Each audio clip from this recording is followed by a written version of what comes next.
Hannah Murray on TRE in the afternoon. TRE's Entrepreneur of the Week. And my entrepreneur of the week is Kate Wilson. She is the founder and CEO of the pioneering and multi-award winning independent children's publisher, Nosy Crow. They publish child-focused, parent-friendly books for children up to the age of 12. This year, they're celebrating their 15th anniversary, and they've been named Children's Publisher of the Year for the third time at the British Book Awards in 2025. Welcome to the show, Kate. Thank you so much. It's lovely to be here. Oh, it's lovely to have you with us. And tell me about your beginnings then. How, when and why you set up Nosy Crow. It's Nosy Crow. Nosy Crow. Of course. Nosy Crow. Rather than noise, though really the number of times we've been called Nosy Crow or indeed Nosy Cow is frequent, I have to say. We set up the publishing company in 2010. I did feel that there was a real opportunity for an independent publishing company that would be take on the big boys, if you like. And I was feeling particularly kind of interested in how I felt about the big boys at that point because I'd just been fired.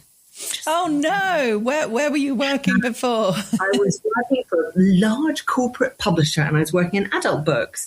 And I found that, I didn't like working in a large corporate publisher anymore. And I didn't really love adult books. I kind of got into it because I thought, as many people do, that almost like real publishing is adult publishing. And after decades of being in children's books, I thought I'll try my hand at, the grown-up stuff.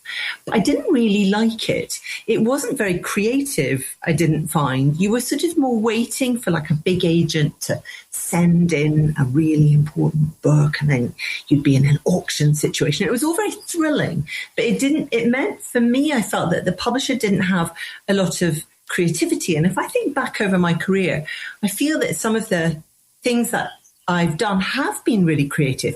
Bringing together Julia Donaldson and Axel Scheffler, for example, to do the Gruffalo, that's a really creative act. If people are familiar with that book, if you try and think about what that book would be like if it didn't have those particular illustrations, it's almost unimaginable. So part of what I really loved was bringing authors and illustrators together and really having a kind of seat at the creative table. And I felt that was much more likely in children's books than in adult books. And as I say, I really had enough of corporate publishing at that point. Another advantage of being fired, of course, is they have to pay you to go away. So I had money. I had money to set to do more money than I'd had before to make this kind of dream of being an independent publisher. Yeah, fantastic. Because you'd imagine the idea of going into publishing, I've interviewed a few people in the past who said there's not much money in it. It's very difficult to make money. It's very difficult to compete with the big boys, as you said. How have you managed to still be around doing so well 15 years later? 15 years on, yes, I should have said we started publishing in 2011 and set up the company in 2010. How do we manage to do it? I think by trying to be fast and responsive, by trying to make the whole business feel independent and like a kind of, not quite like a family company, but feel different. So when an author or illustrator or a printer or a fellow publisher from France comes through the door, it's not a kind of sterile, white marbly sort of environment. It feels everything about how we do things feels, I hope, sort of cozier and more intimate than would be the case if it was a bigger publisher. And that's meant that we're quite attractive to authors and illustrators who are so much individuals themselves. They're toiling away in their homes usually, and they don't get out much, poor things. And you need to make them coming in to see you like a fun thing, a highlight, an excitement. You have to be thrilled by what it is that they're doing. They put themselves on the line with every word they write, with every line they draw. They're doing something extraordinary. They're making themselves vulnerable.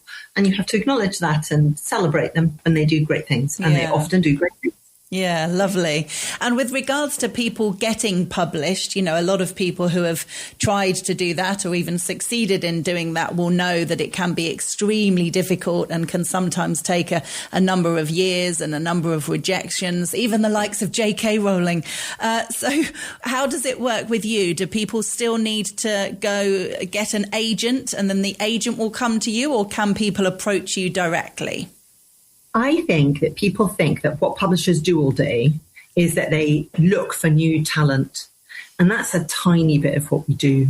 Because most of the time you're concentrating on trying to sell and market and edit, make the best they can, sell the best they can, the books and the authors and the illustrators to whom you've already getted. Yeah. So looking for new people is really a small part of what we do, if I'm honest.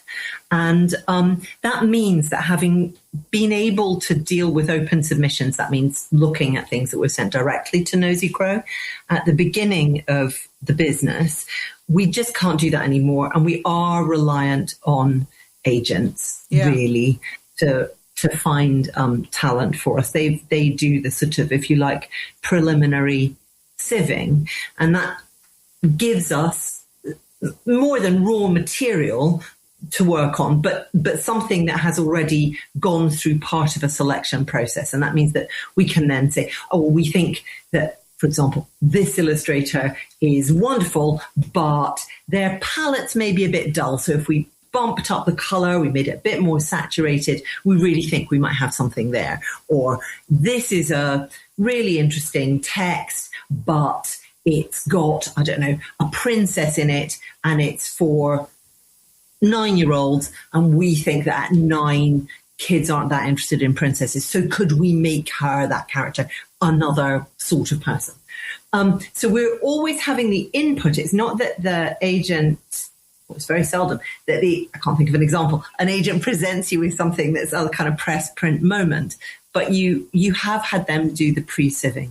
And they're agents that you really come to trust and whose taste you share, both illustratively and in terms of the kind of stories and texts that they're likely to be doing. Yeah. The other thing that happens is that we quite often go out to agents and say, that person that you have on your list, well, we are wanting to have this kind of picture book or novel for children, or more likely, actually, most likely, non-fiction title. So a factual title where we're going to go and say, we really like the voice of that person who might have written an adult book, or they might have written a novel. Could they write a book about, I don't know, the Biotapestry, which is a book that we're doing. So we're doing books at the moment about the Biotapestry because the Biotapestry is coming to London. Yeah. And in that case, it was a novelist we asked to write a graphic novel, and it will be his first graphic novel. So I don't want you to think it feels, or don't want the listeners to feel that it's a completely passive thing, but we do need ways to have a preliminary selection process. Really. Yeah, no, that makes perfect sense. And with regards to illustrators, so for people, if anyone listening, for argument's sake, is an illustrator, is fantastic at drawing or painting or whatever, and thinks, oh, I'd love to illustrate a children's book, how would they go about getting into that? Again, there are loads and loads of really great agents who represent illustrators. Okay. And there's a wonderful book, not published by Nosy Crow, but published by Bloomsbury, called The Children's Writers and Artists Yearbook. And that's got a whole list of agents and publishers, and you can see which publishers, not many, are accepting submissions from members of the public, but you'll see what agents are doing that really clearly. And that a new one, so an updated one, is published every year, and you can get it in libraries as well as order it from ebook shops and find it in bookstores. Yeah, it's interesting because I'd never thought about it from an illustrator point of view, because for an author looking to get their book published, when they approach the agent, first of all, presumably they've already written ideally the whole book, if not most of the book, so they can provide a synopsis and all that kind of stuff. But for an illustrator, they might have a body of work that's not connected to books at all, just to in order to get that first job. They can show their work, but they can't say, I have a book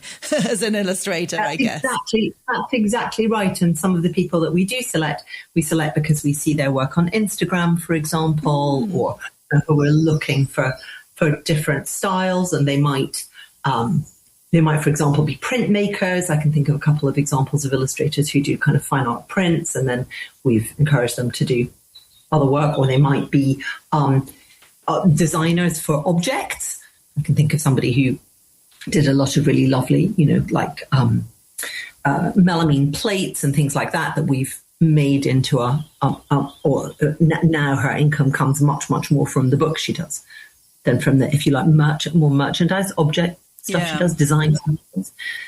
It's interesting how important that partnership can be. And when I think about books from my childhood and picture books, how even though I remember the story very much and it was about the writing, it was so much about the illustration. I grew up with Roald Dahl and Quentin Blake's drawings were so much part of the enjoyment of the story. And it's amazing how important it is for you or whoever it might be to pair those two people together. That can be a lifelong partnership sometimes. It can. And Roald Dahl and Quentin Blake's a really great example of such an enduring and fantastic partnership. I think it's also true to say that you need to think about the fact that some of the children who are reading, we've published books for children from 0 to 12. Some of those youngest children, they can't decode the text. They can't read the books, the words on the page, but they can read the pictures. They're reading the pictures. And for lots of children, the way into a book is by reading the pictures, is by working out the story from the pictures. So you are introducing them to books in a really important way if you are allowing them to make their own story or add to their understanding of the story by looking at the pictures. What we've also found is that, frankly, since COVID, children's almost expectation of and requirement for illustrated text continues until they're much older. So whereas before in 2019, I might have published a book for an 8-year-old that would have had 50,000 words and no pictures, I wouldn't do that now. I would be publishing a book that's maybe 40,000 words and it would have picture support. Wow, that's amazing. And is that because of the impact of COVID? I think it's a mix of the impact of COVID and homeschooling and challenges to children's reading, certainly in the UK, but I think pretty internationally, and children's ever increasing habituation to very visual forms of entertainment on screen, for example.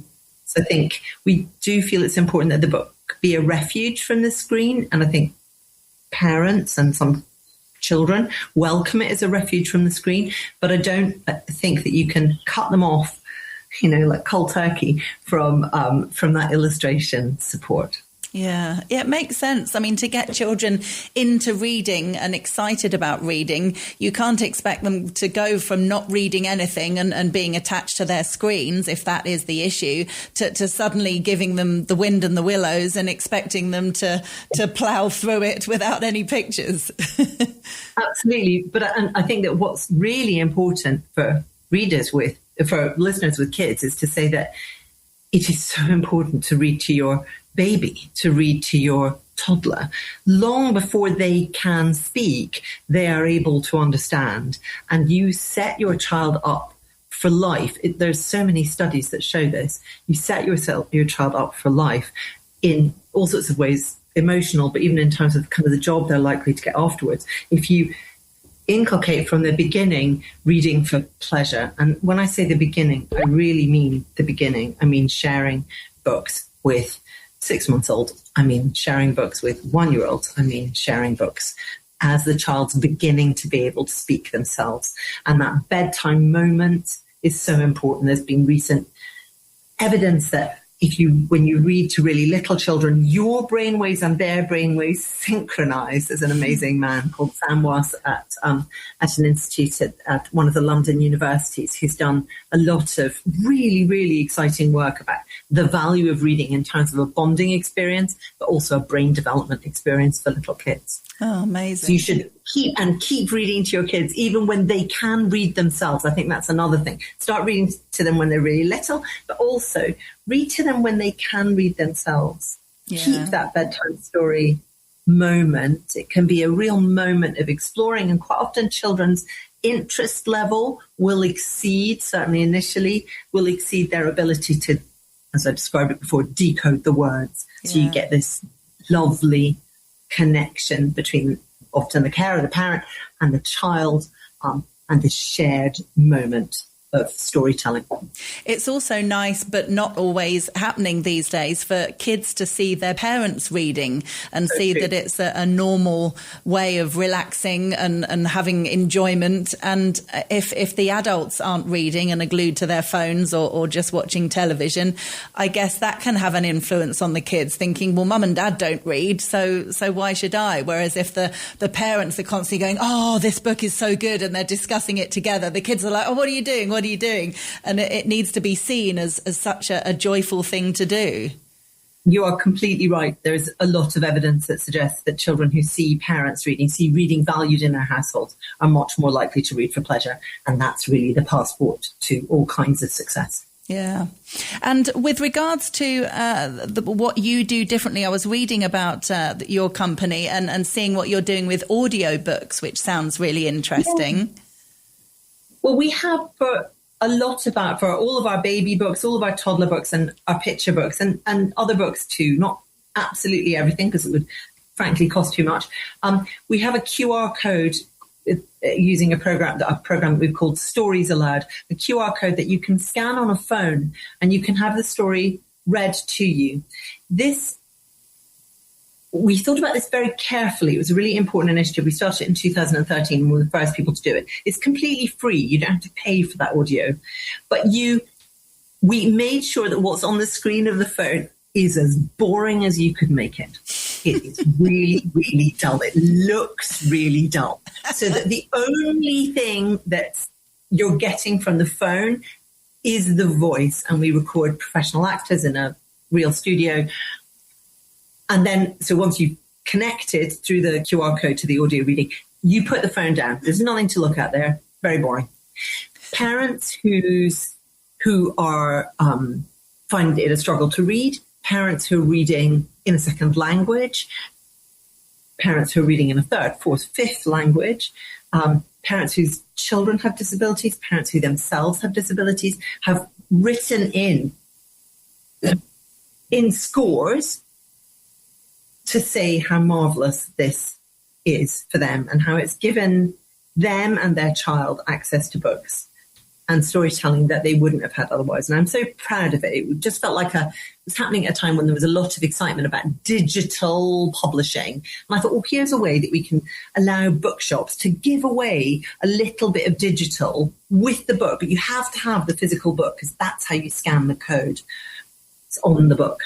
And so I thought about it initially almost as a gift to booksellers, but actually it's turned out to be a gift to kids and a gift to parents, and unexpectedly a gift to whole communities of parents and children that we hadn't designed it for, but it's so wonderful to hear how they're using it. And it now has millions of streams, get millions of streams a year now of stories about all of our Stories Aloud title. And how wonderful to have had that feedback, unless people say you don't really know whether these things are working or not, but fantastic for people to be contacting you.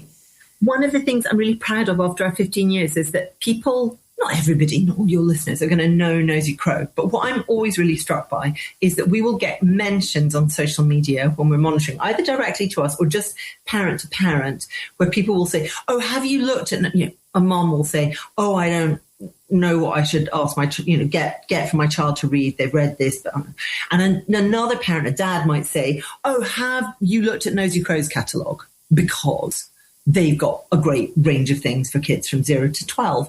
And seeing that happen kind of in real life is so moving. It's so touching. We had one kid who, we have World Book Day in the UK where kids dress up as book characters. And one mum wrote, we didn't know who she was. We'd never met her, whose child, who was, I think, 5 or 6, said she wanted to dress as Nosy Crow. And the mum said, well, what book? And she said, no.